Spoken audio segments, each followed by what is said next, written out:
Hello and welcome back to রিজাস সাতকাহন। চলে এসেছি নতুন একটি রেসিপি নিয়ে। আর আজকের রেসিপির নাম কাতলা কালিয়া। কিছু কাতলা মাছের পিসকে নুন ও হলুদ মাখিয়ে খানিকক্ষণ রেখে দিয়েছিলাম, আর তারপর সর্ষের তেলে এগুলোকে হালকা করে ভেজে নিচ্ছি।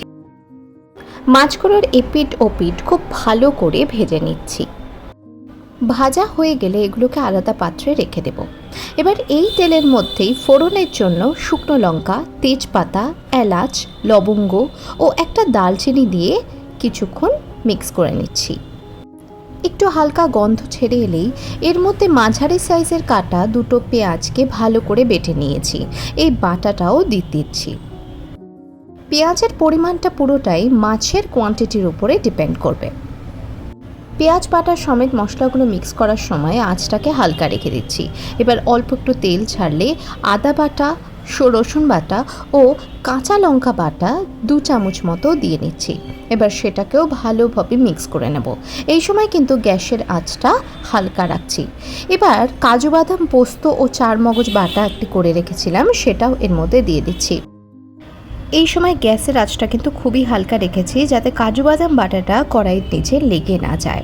হালকা আঁচেই বারবার এটাকে মিক্স করতে থাকবো। এবার হালকা আঁচ রেখে কিছু গুঁড়ো মশলা দিয়ে নিচ্ছি। প্রথমে ধনের গুঁড়ো, তারপর জিরের গুঁড়ো দিয়ে মিক্স করছি। এবার সাথে কিছুটা হলুদ ও কিছুটা লঙ্কার গুঁড়ো দিচ্ছি। ঝাল যেরকম খাবেন তার উপর ডিপেন্ড করে লঙ্কার গুঁড়োটা দেবেন। এখানে আমি সাথে কিছু কাশ্মীরি লঙ্কার গুঁড়ো ব্যবহার করেছি কালারের জন্য। এবার ভালো করে সবকটা মশলা মিক্স করে নিচ্ছি এবং স্বাদ মতো এখানে নুন দিয়ে নিচ্ছি।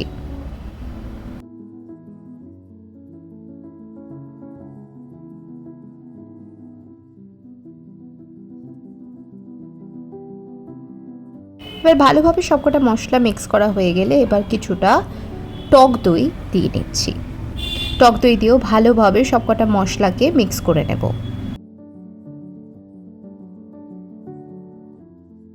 টক দই দেওয়ার পরে সব মশলাগুলো ভালো করে মিক্স করে হালকা যখন একটু তেল ছেড়ে আসবে তখন একটু উষ্ণ জল দিয়ে দিচ্ছি, জাস্ট মশলাটাকে কষানোর জন্য। এটা তো খুব একটা ঝোল হবে না, তো গ্রেভিটা অল্প রাখার জন্য অল্প পরিমাণে আমি মশলা দিয়েছি।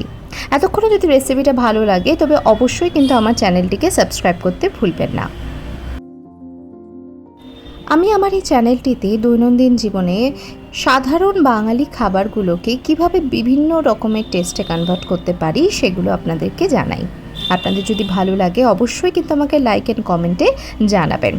এবারে ঝোলটাও দেখুন আমাদের ভালোই ফুটে উঠেছে এবং সেখানে ভাজা মাছগুলো উপর থেকে দিয়ে নিচ্ছি। মাছগুলো দিয়ে একটু ঢাকা চাপা দিয়ে খানিকক্ষণ ফুটিয়ে নিলেই তৈরি হয়ে যাবে আমাদের কাতলা কালিয়া। একদম অসাধারণ টেস্টের একটা খুব ইজি রেসিপি আপনাদের সামনে আজকে শেয়ার করলাম। যদি ভালো লাগে অবশ্যই আমার চ্যানেলটিকে লাইক করবেন এবং কেমন লেগেছে সেটা কমেন্টে জানাতে প্লিজ ভুলবেন না। আর আমার চ্যানেলটিকে অবশ্যই সাবস্ক্রাইব করবেন। আবার দেখা হবে।